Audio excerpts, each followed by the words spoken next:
Welcome back to my English Learning YouTube channel.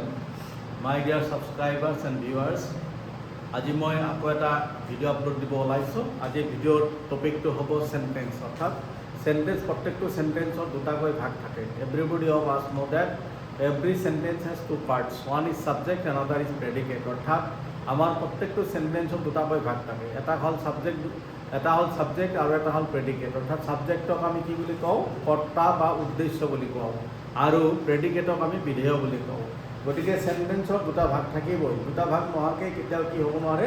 Sentence হ'ব নোৱাৰে। চ' মোৰ মৰমৰ ভিউৱাৰ্ছ আৰু ছাত্ৰ ছাত্ৰীসকল, গতিকে আমি আজি ডিছকাছ কৰিম subject and predicate. Okay, here I am writing on the board subject and predicate. So' এইটো একেবাৰে চিম্পল কথা যে কোনো এটা সেন্টেন্স হ'বলৈ হ'লে এই সেন্টেন্সৰ দুটা পাৰ্ট থাকিব লাগিব। এটা হ'ল সাবজেক্ট আৰু এটা কি? প্ৰেডিকেট। এতিয়া সাবজেক্ট কাক বুলি কয়? সাবজেক্ট কাক কোৱা হয়? সাবজেক্ট বুলি কোৱাৰ লগে লগে আমি গম পাওঁ যে ইয়াক ইংলিছত সাবজেক্ট কয় আৰু অসমীয়াত কয় উদ্দেশ্য বুলি কোৱা হয়, আৰু বা কৰ্তা বুলিও কোৱা হয়। গতিকে প্ৰত্যেকটো সেন্টেন্সত এটা কি থাকিব? কৰ্তা বা উদ্দেশ্য থাকিব, আৰু এটা কি থাকিব? প্ৰেডিকেট থাকিব।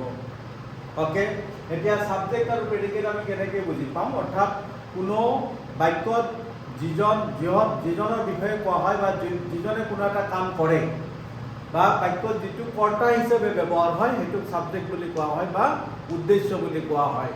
আৰু উদ্দেশ্যৰ বিষয়ে যিখিনি কথা কোৱা হয় সেই কথাখিনি হ'ল বিধেয়। অৰ্থাৎ ইংলিছত এইটোক সাবজেক্ট আৰু প্ৰেডিকেট বুলি কোৱা হয়।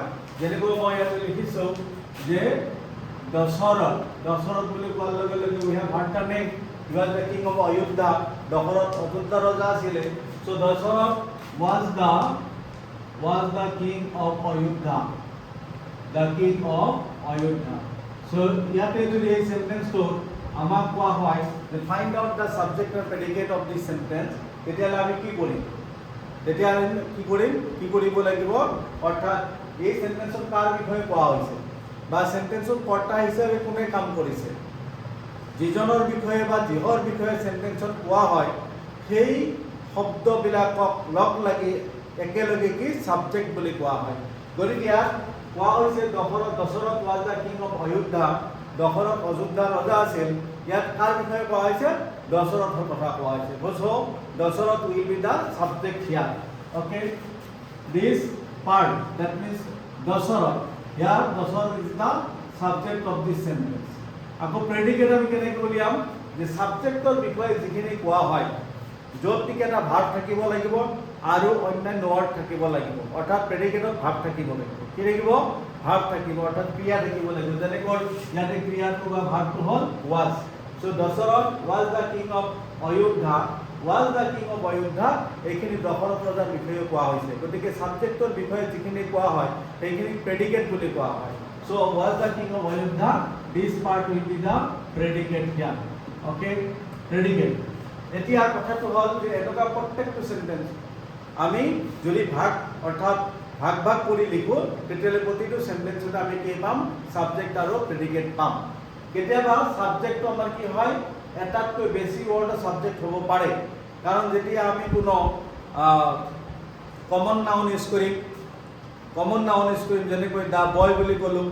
দা বয় বুলি কোৱাৰ লগে লগে ইয়াতে সাবজেক্টটো কি হ'ব? দা বয় হ'ব। দুটা ৱৰ্ড একেলগে আহিল, কাৰণ দাটো আৰ্টিকল হৈছে আৰু বয়টো কি? নাউন। চ' ইয়াতে যদি এই সেন্টেন্স এনেকৈ লিখোঁ, দা বয় ৰিডছ ইন ক্লাছ 10। ল'ৰাজন দশম শ্ৰেণীত পঢ়ে। চ' ইয়াত কাৰ বিষয়ে কোৱা হৈছে? ইয়াত উই আৰ টেলিং এবাউট দা বয়, আমি ল'ৰাজনৰ কথা কৈ আছোঁ। গতিকে দা বয়টো কি হ'ব? দা বয় হ'ব সাবজেক্ট। কি হ'ব? সাবজেক্ট। আৰু ল'ৰাজনৰ বিষয়ে কি কোৱা হৈছে?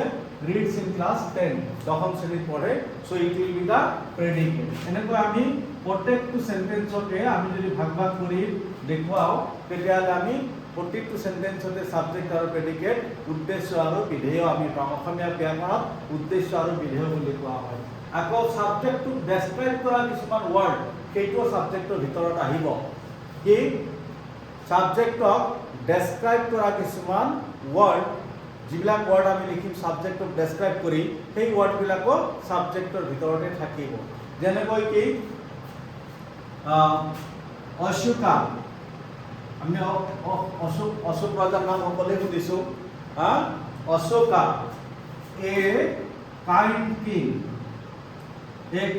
কিং ওকে এতিয়া অশোক ৰজাক আমি বৰ্ণনা কৰিছোঁ বা ডেছক্ৰাইব কৰিছোঁ ওকে হা কৰাৰ লগে লগে ইয়াতে অশোকা এ কাইণ্ড কিং এই গোটেইখিনি কিয় আহি যাব অশোক ৰজাক আমি ডেছক্ৰাইব কৰাৰ কাৰণে এই গোটেইখিনিক আমি সাবজেক্ট বুলি কম আৰু এতিয়া এই অশোক ৰজাই কি কৰিছিল বা কি কৰা নাছিল সেইখিনি এফালে যেতিয়া লিখিম তেতিয়া সেইখিনিৰ নাম কি হ'ব প্ৰেডিকেট হ'ব যেনেকৈ কি won the কলিঙ্গা war অৰ্থাৎ অশোক এজন কাইণ্ড কিং অৰ্থাৎ দয়ালু ৰজা কলিঙ্গ যুদ্ধ জয় কৰিছিল ওকে অৰ্থাৎ কলিঙ্গ যুদ্ধ জয় কৰাৰ সময়ত অশোক ইমান দয়ালু নাছিলে বাৰু সেইটো যুদ্ধৰ পিছত তেওঁৰ জীৱনৰ গতি সলনি হৈছিল এইটো বেলেগ কথা গতিকে ইয়াৰ অশোকা এ কাইণ্ড কিং এই গোটেইখিনি মিলি হ'ব সাবজেক্ট আৰু on the Kalinga war will be the predicate অৰ্থাৎ সাবজেক্টক ডেছক্ৰাইব কৰা যিবিলাক ৱৰ্ড থাকিব সেই গোটেইখিনি লৈ কি আহিব সাবজেক্ট হ'ব আৰু বাকি ভাৰ্ব লৈ যিখিনি কথা পিছত লিখা হ'ব গোটেইখিনি হ'ব প্ৰেডিকেট অৰ্থাৎ উদ্দেশ্য আৰু বিধেয় সাবজেক্ট এণ্ড প্ৰেডিকেট হ'ব গতিকে এইদৰে আমি নিশ্চয় বুজি পালোঁ যে অকল এই সেন্টেন্সবিলাক মই ইয়াতে যিকেইটা সেন্টেন্স লিখিছোঁ এই গোটেইকেইটা সেন্টেন্স এছাৰ্টিভ বা ষ্টেটমেণ্টত লিখিছোঁ যদি কোনোবাই এই সেন্টেন্সবিলাক কিহত লিখে ইম্পাৰেটিভত লিখে ইম্পাৰেটিভ সেন্টেন্স বুলি কোৱাৰ লগে লগে আমি সকলোৱে জানো যে ইম্পাৰেটিভ সেন্টেন্সত সদায় কি সাবজেক্টটো উজ্জ্বল থাকে আৰু সাবজেক্টটো কি হয় ইউ হয় গতিকে ধৰা মই সেন্টেন্স লিখিলোঁ do the work immediately okay do the work immediately এই সেন্টেন্সত সাবজেক্ট আৰু প্ৰেডিকেট কেনেকৈ বিচাৰি উলিয়াম ডু দ্য ৱৰ্ক ইমিডিয়েটলি কামটো তৎক্ষণাৎ কৰা সো ইয়াতে কামটো তৎক্ষণাৎ কৰা কাক কোৱা হৈছে this is an imperative sentence আৰু ইম্পাৰেটিভ সেন্টেন্সৰ সাবজেক্ট হয় কি থাকে ওমিট থাকে বা উজ্জ্বল থাকে ইয়াৰ সাবজেক্টটো আমি কি ইউ বুলি ধৰি লওঁ গতিকে এই সেন্টেন্সত যদি কোৱা হয় find out the subject and predicate of this sentence তেতিয়া আমি কি কৰিম তেতিয়া আমি উলিয়াব লাগিব যে ইয়াৰ সাবজেক্টটো হ'ল ইউ তো সদায় ওমিট থাকে গতিকে you is the subject here you কি হ'ব সাবজেক্ট আৰু বাকি do the work immediately it will be the predicate here so কোনো টেনশন নাই যেতিয়া কোনো ইম্পাৰেটিভ সেন্টেন্স থাকিব এই ইম্পাৰেটিভ সেন্টেন্সৰ যেটো সাবজেক্ট সেইটো সদায় ইউ হয় আৰু ইউটো সাবজেক্ট হিচাপে আমি লিখিম আৰু বা উদ্দেশ্য হিচাপে লিখিম আৰু বাকি যিখিনি হ'ব ভাৰ্বৰ পৰা এই গোটেইখিনি কি হ'ব প্ৰেডিকেট হ'ব গতিকে এনেকুৱা ইন্টাৰগেটিভ সেন্টেন্সৰ ক্ষেত্ৰতো আমি কি কৰিব পাৰো যে সেইবিলাকৰ সাবজেক্ট আৰু প্ৰেডিকেট লিখিব পাৰো কেনেকৈ লিখিম যে ইন্টাৰগেটিভ সেন্টেন্সটো যদি আমাৰ সাবজেক্ট আৰু প্ৰেডিকেট উলিয়াব দিয়ে তেতিয়া সেই সেন্টেন্সটো আমি প্ৰথমে এছাৰ্টিভত চেঞ্জ কৰিম এছাৰ্টিভ চেঞ্জ কৰি সাবজেক্টখিনি লিখিম আৰু বাকি ভাৰ্বৰ পিছত যিখিনি হয় সেইখিনি কি হ'ব প্ৰেডিকেট লিখি দিম গতিকে নিশ্চয় আপোনালোকে বুজি পাইছে সাবজেক্ট আৰু প্ৰেডিকেট কি সাধাৰণতে এই সাবজেক্ট প্ৰেডিকেটৰ ধাৰণাটো আমি ক্লাছ 6 বা 5-6 ষ্টুডেণ্টক দিওঁ গতিকে মই ভাবোঁ যে মোৰ ভিডিঅ'টোত কথাখিনি স্পষ্ট হৈছে আৰু মোৰ কণ ছাত্ৰ ছাত্ৰীসকলে ভিডিঅ'টো চাই উপকৃত হ'ব আৰু নহ'লে অভিভাৱকসকলে ভিডিঅ'টো চাই হ'লেও আমাৰ সৰু সৰু ল'ৰা ছোৱালীবিলাকক সাবজেক্ট আৰু প্ৰেডিকেটৰ উদ্দেশ্য আৰু বিধেয়ৰ ধাৰণাটো দিব পাৰিব বুলি আশা ৰাখি আজি ভিডিঅ'টো এইখিনিতে সমাপ্ত কৰিছোঁ ধন্যবাদ